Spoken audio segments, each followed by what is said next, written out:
श्री दुर्गा सप्तशती प्रारंभ। पहला अध्याय। महर्षि मार्कंडेय जी बोले, भगवान सूर्य के पुत्र सावर्ण्य की उत्पत्ति की कथा को मैं विस्तार से कहता हूँ, आप ध्यान से सुनिए। सूर्य की स्त्री छाया से उत्पन्न सावर्ण्य जगजननी महामाया की कृपा से जैसे जैसे मनवंतर की अधिपति बने, वह विशिष्ट कथा सुनिए। प्राचीन काल में सवारचिश मनवंतर के चैत्रवंशी राजा सूरत समस्त पृथ्वी के चक्रवर्ती राजा हुए। वे प्रजा का अपने पुत्रों के भांति पालन करते थे। यमन राजों से राजा सूरत की शत्रुता हो गई। दुष्ट दल राजा सूरत से उनका भयंकर युद्ध हुआ। थोड़ी सेना होने के कारण यवन या राजाओं ने सूरत को हरा दिया। तदंतर राजा अपने नगर में आकर राज्य करने लगा, तो भी अन्य शत्रु राजाओं ने राजा सूरत पर चढ़ाई कर दी और नगर में भी दुराचारी मंत्रियों ने राजा का कोष, सैन्य तथा समस्त वस्तुएं छीन ली।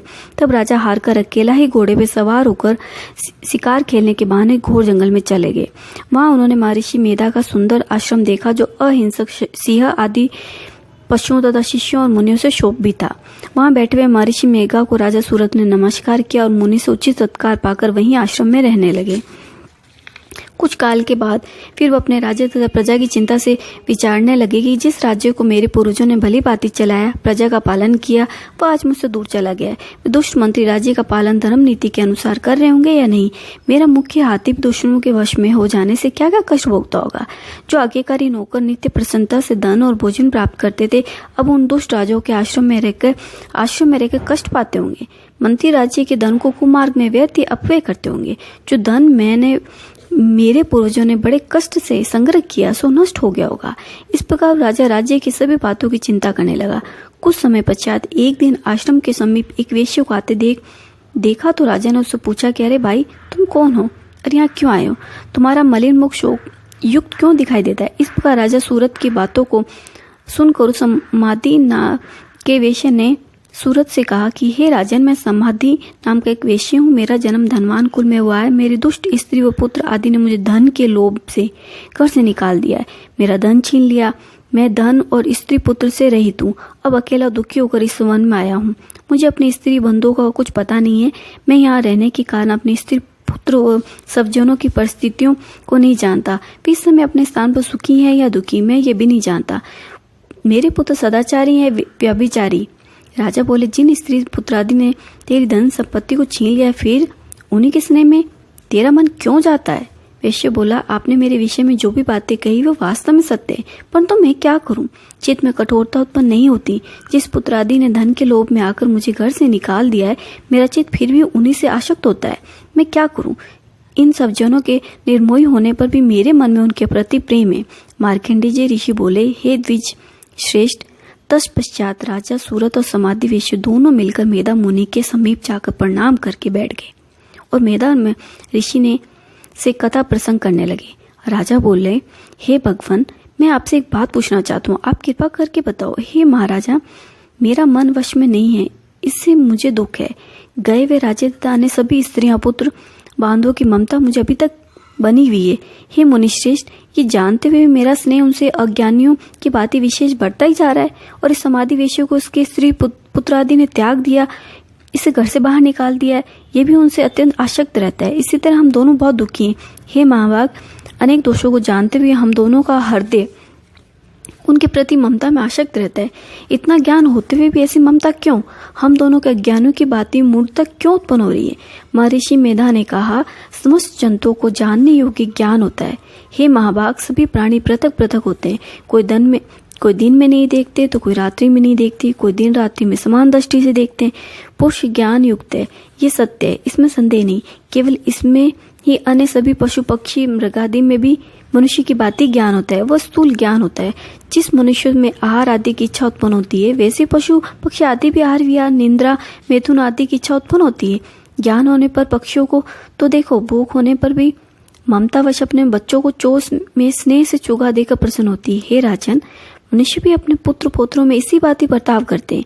वह पालन पोषण इस इच्छा से करते हैं कि जब हमारी वृद्धावस्था आएगी तब वो हमारा पालन पोषण भी वे ही करेंगे।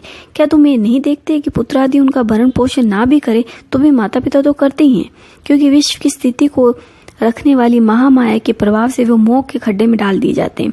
इसमें कोई आश्चर्य नहीं, क्योंकि भगवान विष्णु की योग निंद्रा है। इससे संसार मोहित हो जाता है। यही भगवान की महामाया है। वो भगवती देवी बड़े बड़े ज्ञानियों के चित्त को जबरदस्ती खींचकर मुंह में डाल देती। इस देवी ने चराचर विश्व को उत्पन्न किया है। ये देवी प्रसन्न होकर भक्तों को वरदान देती है, जिससे मुक्ति मिलती है। वही मुक्ति की परम हेतु सनातनी ब्रह्म ज्ञान स्वरूप विद्या है। राजा बोले, हे भगवान, आप जैसे महामाया कहते हैं वो कौन सी देवी है? वह देवी कैसे उत्पन्न हुई और उसका कार्य क्या है? उसका स्वभाव, स्वरूप, उत्पत्ति आदि के विषय में भी सुनना चाहता हूँ। सो आप सभी वृत्तांत मुझे सुनाइए। ऋषि ने कहा, वह देवी नित्य है और चराचर में व्याप्त है, तथापि उसकी उत्पत्ति अनेक भांति से है। उस कथा को तुम मुझसे सुनो। ये भगवती देवताओं के कार्य सिद्धि के लिए उत्पन्न होती है और जन्मा होकर भी उत्पन्न कहलाती है। जब भगवान विष्णु संपूर्ण विश्व को त्याग अनंत में जल ही जल करके योग निद्रा में शेष शय्या पे शयन कर रहे थे, उस समय विख्यात मधु और केटम नाम के दो घोर असुर भगवान विष्णु के कान की मेल से पैदा होकर ब्रह्मा जी को मारने को तैयार हुए। ब्रह्मा जी विष्णु भगवान के नाभि कमल पर स्थित थे। उन दोनों भयंकर असुरों को मारने को आते देखकर भगवान विष्णु को सोता हुआ देखकर ब्रह्मा जी योग निद्रा की प्रसन्नार्थ एकाग्र मन से स्तुति करने लगे, जिससे कि भगवान विष्णु के नेत्रों से भगवती योग माया अपनी प्रभाव हटा ले और भगवान जाग पड़े। ये योग माया विश्वेश्वरी जगत माता स्थिति एवं संहार करने वाली भगवान विष्णु की अतुल तेज वाली निंदा स्वरूपा अनुपम शक्ति है। ब्रह्मा जी बोले, हे महामाया, तुम स्वाहा देवताओं को पालने वाली हो, तुम स्वदा पितरेश्वरों का पोषण करने वाली हो, तुम ही वशिष्ठ कार स्वर इंद्र को यज्ञ का हिस्सा पहुंचाने वाली हो, अमृत भी तुम हो, अक्षरों में स्वर भी तुम ही हो, नित्य आदि मात्रा व्यंजन भी तुम हो। हे देवी, तुम ही संध्या सावित्री और संसार की जननी हो। हे मातेश्वरी, विश्व को उत्पन्न पालन संहार करने वाली आप ही हो।